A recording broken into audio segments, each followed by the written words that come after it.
Hello guys, welcome back to my YouTube channel. I'm Aryan Singh, MBBS student from AIIMS New Delhi, and in this video we will be talking about आपको कैसे अपने mock paper जो full syllabus mock test हो रहे हैं आपको उन्हें कैसे अटेम्प्ट करना है और कैसे आपको नीट का अपना फाइनल पेपर अटेम्प्ट करना है, राइट 12 सितंबर को। ये बहुत ज़रूरी है यार कि अभी से आप फ्रीज कर लो अपना पेपर अटेम्प्टिंग स्ट्रैटेजी। एक बेसलाइन टेम्पलेट जो आपके दिमाग में रेडी होना चाहिए। आप ब्लाइंड नहीं होने चाहिए इस पॉइंट ऑफ टाइम पर कि कैसे पेपर अटेम्प्ट करना है, राइट। और इस वीडियो को यार स्टार्ट करने से पहले मैं ये बोलूँगा, अगर आपकी खुद की पेपर अटेम्प्टिंग स्ट्रैटेजी फाइनलाइज्ड है, राइट, आपको मालूम आपको कैसे पेपर अटेम्प्ट करना है, ओके, सो आप इस वीडियो से कुछ पॉइंट्स एक्सेप्ट कर सकते हो, रिजेक्ट कर सकते हो एंड अपने ऑलरेडी जो आपने स्ट्रैटेजी बना रखी है उसमें अकोमोडेट कर सकते हो, राइट। पूरी स्ट्रैटेजी चेंज करने की ज़रूरत नहीं है अगर आप ऑलरेडी यूज टू हो। बट अगर आपके पास कोई भी स्ट्रैटेजी नहीं है, आप रैंडमली पेपर अटेम्प्ट कर रहे होते हो, आप कंफ्यूज्ड हो कि कैसे अटेम्प्ट करना चाहिए पेपर सेक्शन ए की सेक्शन बी, OMR कैसे भरे, पेपर रीड करते समय किन किन बातों का ध्यान रखें, तो ये वीडियो आप एंड तक देखिएगा। मैं आपको सभी चीज़ों पर अपने टिप्स देना चाहूँगा और मैं चाहता हूँ कि आप ये चीज़ें फ्रीज कर ले, अपने दिमाग में फाइनलाइज कर ले, फिर इधर उधर जाने की ज़रूरत नहीं है। इसी स्ट्रैटेजी को आप यूज़ करें और धीरे धीरे over a period of time जैसे जैसे आप मॉक पेपर्स अटेम्प्ट करते रहोगे ना, अभी आपको देखो एवरी 3 डेज आपको एक मॉक पेपर अटेम्प्ट करना चाहिए, okay. At least Sunday to Sunday तो करना ही करना है, पर एवरी 3 डेज आप कर सकते हो, बीच में मिड वीक में भी, ओके। सो इन सभी मॉक टेस्ट में आपको यही स्ट्रैटेजी यूज़ करनी है एंड इसको रिफाइन करते रहना, फाइन ट्यूनिंग इसकी करती रहनी है आपको। जैसे जैसे आप क्वेश्चन फेस करते रहते हो, जैसे जैसे आपका एक्सपीरियंस क्वेश्चन के साथ इंप्रूव होता जाता है, आप इसको फाइन ट्यून कर लोगे, राइट। सो वीडियो शुरू करते हैं। अगर आपने चैनल को सब्सक्राइब नहीं किया, do subscribe to the channel and hit the bell notification icon so that you are notified about my upcoming videos. अभी पेपर जिनका छूट जाता है उनको क्या क्या करना चाहिए मैं वो भी एक वीडियो में आपके लिए बना दूंगा। So do subscribe to the channel.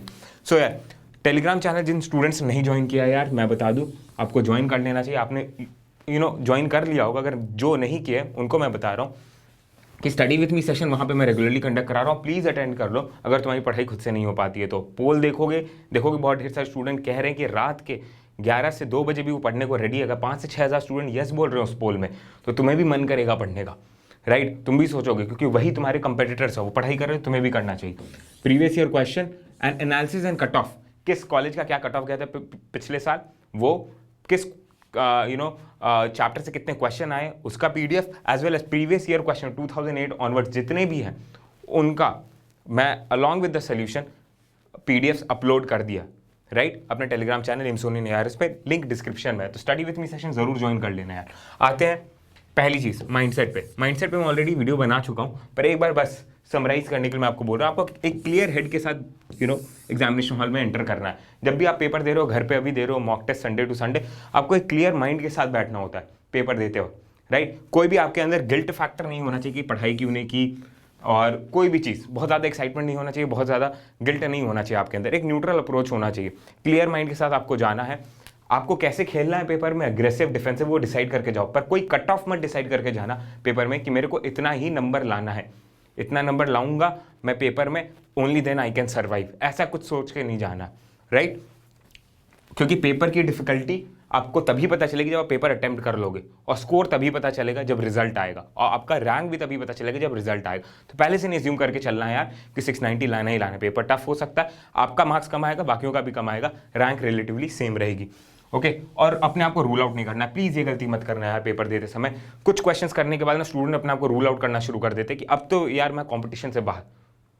आप अपने आप को रूल आउट कर लो तो पूरे कंपटीशन से, आप सोचते हो आपकी प्रिपरेशन खराब गई, पेरेंट्स क्या सोचेंगे, बहुत ढेर सारी चीज़ें आपके दिमाग में शुरू हो जाती है। 1-2 क्वेश्चन जब आपके गड़बड़ हो जाते हैं, तो प्लीज़ अपने को रूल आउट नहीं करना। कोई भी पेरेंट्स का, टीचर का, फ्रेंड्स का, दुनिया, सोसाइटी सब भाड़ में जाए, सिर्फ आप और आपका पेपर है, वो 3 घंटे हैं, आपको अच्छे से यूज़ करना। और ये हैबिट अभी से डाल लो, हर मॉक टेस्ट में आपको ये चीज़ प्रैक्टिस करनी होती है, राइट। मैंने अपने माइंडसेट वाले वीडियो में भी आपको ये कहा था, राइट। दूसरी चीज़, हिट स्किप रन टेक्निक।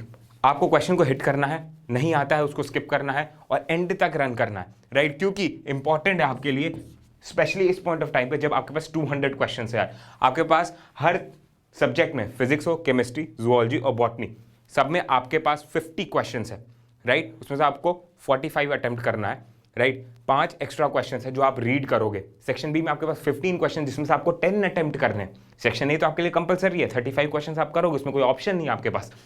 पर सेक्शन बी में आपके पास 5 एक्स्ट्रा क्वेश्चन जिसमें से आपको चूज करना है, तो बहुत इंपॉर्टेंट हो गया कि आप एंड तक पेपर को देख पाओ। और उसके लिए आपको क्या करना है, आपको उन क्वेश्चंस को नो बोलना है जो आपको पहली बार में लगे कि आपके लिए टफ है और आप नहीं कर पाओगे, या फिर उस चैप्टर से जिसमें आपका एक्सपीरियंस अभी तक अच्छा नहीं रहा है, या फिर क्वेश्चन देखते ही आपको टफ लग रहा है, उन सभी क्वेश्चंस को यू हैव टू स्किप और 10 to 15 सेकंड्स ही दीजिए max to max each question को, आप रीड करने में, ऑप्शन रीड करने में और इवैल्यूएट करने में कि आप वेदर आप क्वेश्चन को अटेम्प्ट करोगे कि नहीं, ठीक है। और अगर 3-4 क्वेश्चन लगातार भी आपको स्किप करने पड़ जाते हैं यार, तो उसका टेंशन मत लेना, ठीक है। ये नहीं कि नेक्स्ट क्वेश्चन पे आप इस चीज का बर्डन डाल रहे हो कि यार 3 क्वेश्चन छूट गए, आने वाला जो क्वेश्चन है मेरे को करना ही करना है। ऐसा नहीं होना चाहिए। हर क्वेश्चन को आपको उसके मेरिट पे डील करना है। पुराने क्वेश्चन के बारे में नहीं सोचना है, उसको साइड छोड़ दो। क्वेश्चन जैसे ही बीत गया, 20th क्वेश्चन जैसे ही बीता, तो उसका सारा थॉट प्रोसेस भी उसी के साथ बीत जाना चाहिए। 21st क्वेश्चन पे वो इन्फ्लुएंस नहीं डालना चाहिए, राइट। सो आपको एंड तक रन करना है, क्योंकि सुपरफिशियल क्वेश्चंस होंगे, इजी क्वेश्चंस होंगे, 200 क्वेश्चंस जो होंगे। अब देखना घर पे आओगे और आपको रियलाइज होगा कि पेपर कितना इजी था। मॉक पेपर में भी आपके साथ यही एक्सपीरियंस रहता होगा आपका कि पेपर काफ़ी इजी था, आपने क्या किया, टाइम मैनेजमेंट गड़बड़ कर दी, जिसकी वजह से आपका पेपर छूट गया उन 3 घंटों में, राइट। सो ये गलती नहीं करनी है, सभी क्वेश्चंस को आपको देख लेना है, क्योंकि वरना घर पे आके आपको गिल्ट होगा कि यार काश मैं थोड़ा नो बोल दिया होता है एक ऐसे क्वेश्चन को जो टफ था, तो मैं 3-4 क्वेश्चन बायोलॉजी के, इनऑर्गेनिक केमिस्ट्री के सॉल्व कर लिया होता, क्योंकि 1 मिनट में आप इनऑर्गेनिक और बायोलॉजी के 3-4 क्वेश्चन निपटा सकते हो। अगर फिजिक्स के एक सवाल में या फिर फिजिकल केमिस्ट्री का आप एक सवाल में, जो कि न्यूमेरिकल होता है, कैलकुलेटिव होता है, उसमें अगर आप अटक रहे हो और नो नहीं बोल पा रहे हो, तो यार तुम्हारे 3 से 4 सवाल तक मिस हो सकते हैं बायोलॉजी, इनऑर्गेनिक, ऑर्गेनिक केमिस्ट्री के। So please run till the end, run to the end, right. और सभी 200 सवाल देखना और उसमें से आपको डिसाइड करना होगा कि 180 आपके कौन से सवाल होंगे जिनको आप बबल करने वाले हो, ठीक है। Next point, order. स्टूडेंट्स पूछ रहे होते हैं कौन सा ऑर्डर फॉलो करें। देखो यार, तुम्हारा जो भी ऑर्डर है तुम उसको फॉलो कर लो, पर मेरी रिकमेंडेशन क्या रहेगी, वो अगर आपको फॉलो करना है तो आप फॉलो कर सकते हो। बायोलॉजी, फिर केमिस्ट्री में ऑर्गेनिक, इनऑर्गेनिक, फिर physical chemistry, physics, plus skipped question, plus question जो रिव्यू के लिए आप डाल देते हो, या कैलकुलेशन जो आपके रिव्यू के लिए पड़े रहते हैं। बायोलॉजी में कोई भी चीज़ आपके रिव्यू के लिए नहीं जानी चाहिए, मैं बता दे रहा हूँ। इनऑर्गेनिक, ऑर्गेनिक में भी, क्योंकि देखो यार, ये स्टार्ट क्वेश्चन होता है, आता है तो आता है, नहीं आता है तो नहीं आता है, उसको बार बार रिव्यू करके आप कुछ ज़्यादा गेन नहीं कर लोगे। फिजिक्स इसलिए मैंने लिखा है कैलकुलेशन रिव्यू, वहाँ पे फैक्चुअल रिव्यू मैं नहीं कह रहा हूँ आपको करने को, ठीक है। उसमें आप टाइम मत बर्बाद करना प्लीज़ अपना। फिजिक्स एंड फिजिकल केमिस्ट्री के आपके जितने सवाल बचते हैं, राइट, जो आपने स्किप किए हैं, या फिर कैलकुलेशन जो आपने रिव्यू में डाला है, उनको ही आपको पलट के देखना है। क्वेश्चन आपको पेपर जो है ना पलट के कभी भी नहीं देखना है उन क्वेश्चन के लिए जिसमें फैक्ट्स हो, क्योंकि आप उस पर और दिमाग लगा के कुछ ज़्यादा रिकॉल नहीं कर लोगे। वही कैलकुलेशन पे अगर आपने टाइम दे दिया, कई बार क्या होता है कैलकुलेशन आपसे छूट जाती है, या फिर आप प्रेशर में होते हो, उसमें कैलकुलेट नहीं कर पा रहे हो, तो उन क्वेश्चन को आप रिव्यू में डाल देते हो, एंड में देख रहे हो, तो उन क्वेश्चन को पहले अटेम्प्ट करना, ठीक है, रिव्यू वाला जो आपका टाइम होता है। अब कितना टाइम देना है सब्जेक्ट को मैं बता देता हूँ। अप्रॉक्सीमेटली 50 मिनट्स में आपकी बायोलॉजी हो जानी चाहिए, केमिस्ट्री 50 मिनट्स में, ठीक है, और 80 मिनट्स में आप क्या करोगे, फिजिक्स करोगे। देखो केमिस्ट्री का ये जो ऑर्गेनिक इनऑर्गेनिक है 50 मिनट्स में नहीं कह रहा हूँ, ऑर्गेनिक इनऑर्गेनिक और आपका फिजिकल केमिस्ट्री तीनों मिला के 50 मिनट्स में हो जाना चाहिए। और लास्ट के 80 मिनट्स में आपको क्या करना है, फिजिक्स अटेम्प्ट करना है, स्किप्ड क्वेश्चन और कैलकुलेशन रिव्यू वाली चीज़ें, और फिजिकल केमिस्ट्री का भी जो पोर्शन आपका बच जाता है वो आप अटेम्प्ट करोगे यहाँ पे। क्यों मैं कह रहा हूँ बायोलॉजी और इनऑर्गेनिक ऑर्गेनिक केमिस्ट्री पहले अटेम्प्ट करने, क्योंकि आपके यहाँ पे जो होती है ना कॉन्सेप्ट लगता है प्राइमिंग का। आप पेपर में जाते हो, आप कैलकुलेशन वाली चीज़ें पहले नहीं करना चाहोगे, ओके। मेरा तो यही रहा है यार, ठीक है, तो मैं अपने हिसाब से बता दे रहा हूँ। अगर आपका पहले सेट है फिजिक्स अटेम्प्ट करना या फिर कैलकुलेटिव पार्ट को अटेम्प्ट करना, तो बहुत अच्छी बात, उसके साथ आप कंटिन्यू कीजिए, स्ट्रैटेजी चेंज करने की जरूरत नहीं है। पर मैं अपना बता दूं यार, ऑयलिंग और प्राइमिंग होती है ना, एक बार कार की हो जाए तो उसके बाद एक्सेलरेट कर पाता है कार, ठीक है। तो वैसे ब्रेन की ऑयलिंग और प्राइमिंग ये बायोलॉजी और केमिस्ट्री कर देते हैं, स्पेशली बायोलॉजी। और स्टार्टिंग में होता क्या है ना यार, आप 1 मिनट में अगर 3-4 क्वेश्चन कर लेते हो, जैसे कि बायोलॉजी में फैक्चुअल क्वेश्चन होते हैं, आता है तो आता है, नहीं आता है तो नहीं आता है, 1 मिनट में 3-4 क्वेश्चन कर लोगे, आपका कॉन्फिडेंस बढ़ जाएगा, राइट। और एंजाइटी लेवल धीरे धीरे आप देखते हो पेपर में आपकी कम होती जाती है। तो बेटर रहता है कि जब तक आप फिजिक्स में पहुंचोगे ना, आपकी एंजाइटी काफ़ी कंट्रोल में रहेगी एंड आप बहुत बेटर परफॉर्म कर पाओगे, राइट। सो आपको क्या करना है, पहले बायोलॉजी, फिर केमिस्ट्री, फिर फिजिक्स अटेम्प्ट करना है। अब जब पेपर अटेम्प्ट कर रहे हो ना यार, तो कैलकुलेशन की बारी आती है। जब भी कैलकुलेशन कर रहे हो हमेशा क्या करना है, नीट एंड क्लीन कैलकुलेशन करना है। छोटा सा आप बॉक्स बनाओ, पेपर है आपका, क्वेश्चंस है, या तो रफ शीट आपको दी होगी, दी है कि नहीं मेरे को नहीं मालूम, अज्यूम करके चलते नहीं मिल रही है आपको, ठीक है। तो आपको जो भी शीट में छोटा सा भी स्पेस मिल रहा है ना क्वेश्चन के, उसमें एक बॉक्स क्रिएट करो, उस बॉक्स में, उस खांचे में आपको क्वेश्चन सॉल्व करना है नीटली, ताकि आप रिव्यू करते समय ना ऐसा ना हो कि आपको समझ ही भी ना आए कि यार मैंने क्या किया, कौन सा कैलकुलेशन कैसे किया, कौन सी वैल्यू कहाँ डाली है, ठीक है, कौन सी वेरिएबल की कौन सी वैल्यू डाली है, तो फिर से पूरा करना पड़ा, तो उससे आपका टाइम वेस्ट होगा। और 200 क्वेश्चन है यार, समय आपके पास क्या है 180 मिनट का ही है, राइट। ज़्यादा क्वेश्चन इस बार अटेम्प्ट कर रहे हैं, तो please neat and clean calculation कीजिएगा, रिव्यू करते समय आपके लिए काफ़ी आसान होगा, ठीक है। तो आपको कंसेप्ट समझ में आ गया क्यों बायोलॉजी में कह रहा हूँ केमिस्ट्री फिर फिजिक्स, ठीक है। और एंड में जो टाइम रहेगा आपको स्क्रिप्ट क्वेश्चन को देना है और कैलकुलेशन रिव्यू को देना है, ठीक है। फैक्चुअल क्वेश्चन को आप नहीं दोगे, ठीक। अब स्क्रिप्ट क्वेश्चन वो वाले हैं यार जो आपने देखते ही समझ लिया कि आपसे नहीं हो रहे हैं, कैलकुलेशन रिव्यू वाले वो है जो आपने कैलकुलेट किया, नीटली किया, पर छोड़ दिया, सोचा कि एंड में इसको निपटा देंगे, राइट। और स्किप अगर क्वेश्चन कर रहे हो ना, आप प्लीज ध्यान रखना, सेक्शन बी में अगर आप क्वेश्चन स्किप कर रहे हो तो उसको जरूर आप मार्क कर लेना।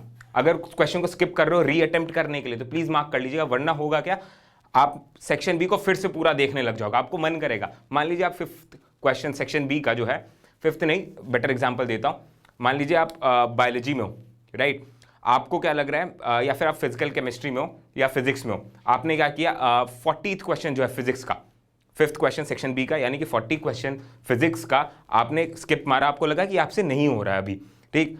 तो उसको जरूर आप सर्कल कर लीजिएगा एंड में आके, वरना आप कंफ्यूज हो जाओगे कि यार ये 40th वाला मैं करूं या ना करूं, क्यों ना मैं एक बार 45th या 48th या 49th क्वेश्चन देख लूं फिजिक्स का, उसमें आपका टाइम जाएगा। तो एक बार अगर आपने डिसाइड कर ले कि यही वाला क्वेश्चन मेरे को सेक्शन बी से अटेम्प्ट करना है और अभी मैं नहीं कर रहा हूं, इसको री अटेम्प्ट करूंगा मैं एंड में आके, उसको मार्क कर लीजिएगा। ये टाइम नहीं तो आपका वेस्ट करेगा। आप देखते होगे, आपको कंफ्यूजन होता होगा भी मॉक टेस्ट अटेम्प्ट करते वक्त भी कि यार कौन कौन से क्वेश्चन अटेम्प्ट करें, ठीक है। टाइम वेस्ट ये डबल हो जाएगा अगर आप री अटेम्प्ट करते समय भी सोच रहे हो कि कौन सा सेक्शन बी से क्वेश्चन अटेम्प्ट करें, ठीक। अब स्टूडेंट्स पूछते हैं कौन सा सेक्शन पहले अटेम्प्ट करें, मेरा रिकमेंडेशन होगा सेक्शन ए, सेक्शन बी, क्योंकि सेक्शन ए में आपका क्या है, फिक्स्ड क्वेश्चन है, उसमें कोई आपके ऑप्शनल क्वेश्चन नहीं है। 35 हैं तो 35 हैं, उनका अटेम्प्ट कीजिए या ना कीजिए, आपकी मर्जी, ठीक। पर सेक्शन बी में आपके पास ऑप्शन है, कंफ्यूजन है, ठीक। तो सेक्शन ए पहले निपटा दो 35 क्वेश्चन उस पर्टिकुलर सब्जेक्ट के, फिर सेक्शन बी पे जाओ। सेक्शन बी में भी यार ऐसे नहीं कि जंप कर रहे हैं, कभी 12वें क्वेश्चन पे गए, फिर 13वें क्वेश्चन पे, फिर 10th 9th, नहीं, फर्स्ट क्वेश्चन के सेक्शन बी से आप शुरू करो, ठीक है। फर्स्ट क्वेश्चन से शुरू करना है आपको, और आप देखते जाओ, ठीक है, कौन कौन सा क्वेश्चन होता जा रहा है, उनको बबल करते जाओ, ठीक है। जो जो क्वेश्चन होते जा रहे हैं, जो रिव्यू में डालना है, री अटेम्प्ट करना, आपको लग रहा है आपसे हो जाएगा, उसको इनसर्कल कर दो, एंड में आके देख लेना सेक्शन बी में, ठीक है। और आप मान लीजिए 10th क्वेश्चन पे ही रुक जाते हो, आपका 10th क्वेश्चन ही हो जा रहा है, तो आपको 15 क्वेश्चन तक पढ़ने की जरूरत नहीं है। ऐसा नहीं कि बार बार जाके देख रहे हैं कि यार हो सकता है नेक्स्ट वाला ज्यादा आसानी से हो जाए। अपने आप पे कॉन्फिडेंस रखो, पहले 10 आपको लग रहे हैं कॉन्फिडेंटली कि आप कर पा रहे हो, तो 11th 12th 13th 14th 15th question पढ़ने पे क्यों टाइम वेस्ट करना, अभी तुम्हारे पास बाकी सेक्शन भी बचे हैं अटेम्प्ट करने के लिए, राइट। तो प्लीज ऐसा मत कीजिएगा। और जो क्वेश्चन स्किप कर रहे हो, अगर बीच में मान लो 8th क्वेश्चन तुमसे नहीं हुआ, राइट, तो उसके बाद आप 11th क्वेश्चन पे जाओ, 11th क्वेश्चन करने की कोशिश करो, नहीं हो रहा है 11th, फिर 12th पे जाना, अगर 11th हो जा रहा है तो फिर 12 13 14 पढ़ने की जरूरत नहीं है, ठीक है। समझ रहे हो मेरी बात। तो सेक्शन ए, सेक्शन बी आपको अप्रोच करना है, 1 to 15th क्वेश्चन तक आपको जाना है, ऑर्डर वाइज जाना है, ऐसे स्किप करते हुए नहीं, रैंडमली कुछ भी, ओके। फिर आपको हर क्वेश्चन को उसकी मेरिट पे डील करना है। ये मैंने पहले भी आपको बता दिया अपने पिछले वीडियोस में, ये इसमें आपको गड़बड़ी नहीं होनी चाहिए यार। हर क्वेश्चन को उसकी मेरिट पे आपको डील करना है, कोई ईगो फाइट नहीं लेनी है कि यार इस चैप्टर पे मैंने बहुत मेहनत की थी, इससे तो मेरे को सवाल सही करके आना ही आना है, इसके लिए मेरे को डांट पड़ी थी, इस क्वेश्चन को मैंने बार बार गलत कर रखा है, इस बार क्यों नहीं हो रहा है, ये सब नहीं सोचना। उस क्वेश्चन को उस पॉइंट ऑफ टाइम पे जैसा आपको लगे उसके हिसाब से डील करना, इधर उधर कुछ भी नहीं। पिछले क्वेश्चन का ईगो भी आगने वाले क्वेश्चन पे मत डाल देना, वरना आप वाइल्ड गेस मारोगे और नेगेटिव लेके आओगे। उसके बाद बबलिंग, स्टूडेंट्स पूछते हैं बबलिंग के बारे में, पॉइंट्स बाकी डिस्कस कर लिए, बबलिंग के बारे में बात करते हैं। बबल कैसे बढ़े, सिली मिस्टेक हो जाती है, ठीक है। मैं क्या करता था मैं आपको बता देता हूँ। मान लो मेरा ऑप्शन ये देखो ABCD, मेरा आंसर आ रहा है किसी पर्टिकुलर क्वेश्चन का C सपोज, तो मैं क्या करूंगा ना, पहले एक तो पहली चीज मैं अपने आप को C बोलता हूं, ठीक है। मर्मर करो वहीं पे, अपने आप को विस्पर करो कि C है आंसर, राइट। ऐसे मन में मत रखना, C बोलो और फिर कंफर्म करने के लिए एक बार ना हल्का सा डॉट मार दिया करो C के बगल में OMR बबल पे, ठीक है। या पेरिफेरी में भी डॉट मारोगे वो काउंट नहीं होगा, ठीक, उसके बाद फिर इसको सर्कल करने लगना। इससे होगा क्या ना, मान लो गलती से आंसर सी था पर गलती से मैं बी पे जा रहा होता, पहले तो मैं एक लेवल ऑफ सिक्योरिटी है कि मैं अपने आप को बी बोला, दूसरा मैं यहाँ पे जब डॉट मारूंगा ये तो काउंट नहीं होगा, मेरे को रियलाइजेशन हो जाएगी कि मेरे को सी करना था, मैं बी गलत जा रहा था। ये डॉट जो है यहाँ पे मैंने डाल दिया, ठीक है, ये काउंट नहीं होगा, फिर मैं सी को बबल कर सकता हूँ आराम से। ठीक है, इसकी टेंशन मत लेना कि इधर डॉट डाल दिया तो वो काउंट होगा, नहीं होता है काउंट। ठीक है, वो सेंटर को जब आप फिल करते हो ना तब वो ऑप्टिकल रीडर उसको रजिस्टर करता है। फिर आ जाओ reading and grazing with finger. जब भी आप क्वेश्चन रीड कर रहे होते हैं यार, सिली मिस्टेक अवॉइड करने का एक तरीका होता है, वो ये कि आप जैसे बचपन में रीड करते थे ना, आप लाइन टू लाइन ऐसे हाथ से ऐसे रीड करने की हमें आदत थी, ग्रेज करते हुए फिंगर से, राइट, पॉइंट आउट करते हुए फिंगर से, वैसे रीड करना। इससे होगा क्या, जितने भी ट्रिक ट्विस्टिंग वर्ड्स होते हैं ना, क्वेश्चन को ट्विस्ट करने वाले वर्ड्स, ट्रिकी वर्ड्स, वो सब के सब आपके फील्ड ऑफ विजन में कैच कर लिए जाएंगे। वरना होगा क्या, आप ऐसे ऊपर से हवा में रीड कर रहे हो तो वो सारे स्पीड में रीड करने के चलते वो सारे वर्ड्स जो होते हैं स्किप हो जाते हैं और हम लोग गलत आंसर मार्क कर देते हैं। और यूजुअली गलत आंसर पहला ऑप्शन या दूसरा ऑप्शन होता है, तुरंत टिक करके हम लोग बबल कर देते हैं और गड़बड़ी हो जाती है। और बबलिंग करते वक्त मैं ये आपको कहूँगा, एक चीज़ भूल गए यहाँ पे, सॉरी, कि आप सबसे पहले जो सेक्शन आप ए अटेम्प्ट कर लियो उसको बबल करके ख़त्म कर दो। आप बायो अटेम्प्ट कर रहे हो, उसका सेक्शन ए अटेम्प्ट किया, बबल करके खत्म, फिर सेक्शन बी में बबल करके खत्म करो। जिस क्वेश्चन को आपने रिव्यू में डाल दिया उसका बबल छोड़ देना, बाद में जब वो 80 मिनट्स में आपका समय बचेगा ना तब आके कर लेना आप ये चीज़। ठीक है, तो रीड करने वाली चीज़ से आपका क्या होगा, सिली मिस्टेक कम हो जाएगा। ठीक है, आप सिली मिस्टेक अपना रिड्यूस कर पाओगे, right. So this was the video for today guys. आप सभी से रिक्वेस्ट है, प्लीज़ ये पैटर्न जो है एम्बेड कर लो अपने दिमाग में, खुद से रफ शीट में लिख लो आप कैसे अटेम्प्ट करने वाले हो, उसी स्ट्रैटेजी को बार बार यूज़ करो और देखो स्ट्रैटेजी में क्या क्या लूप होल्स आ रहे हैं, उनको प्लग इन करते चलो। ठीक है, तो एक आपके पास final strategy end of the day तक रहेगी, आपको पता रहेंगे कि हाँ इस टाइप के सवाल आते हैं तो मैं ऐसा अटेम्प्ट करता हूँ तो बेटर रहता है, वो इंप्रूव होता जाएगा। प्लस जिन स्टूडेंट्स का यार ऑलरेडी फिक्स्ड है स्ट्रैटेजी, उन्हें चेंज करने की ज़रूरत नहीं है। आई होप ये चीज़ आपको काफ़ी क्लैरिटी दे देगी आपको कैसे पेपर अटेम्प्ट करना है नीट का। पहली बार आपके 200 क्वेश्चन आने वाले हैं नीट के एग्जाम में, मैं चाहता हूं कि आप मिस आउट ना करो। तो सबसे की इंपॉर्टेंट वर्ड ये है कि रन टू द एंड। अगर आप इजी क्वेश्चन नहीं देख पाओगे तो आप इजीली रेस के बाहर हो जाओगे। All the best guys, keep hustling. ठीक है, और वीडियोस मैं आपके लिए अपलोड कर दूंगा, कोई और वीडियो आपको चाहिए तो आप कमेंट सेक्शन में बता सकते हो। टेलीग्राम चैनल जरूर ज्वाइन कर लीजिएगा, लिंक उसकी डिस्क्रिप्शन में दे रखी है आप सभी के। ऑल द बेस्ट यार, ठीक है।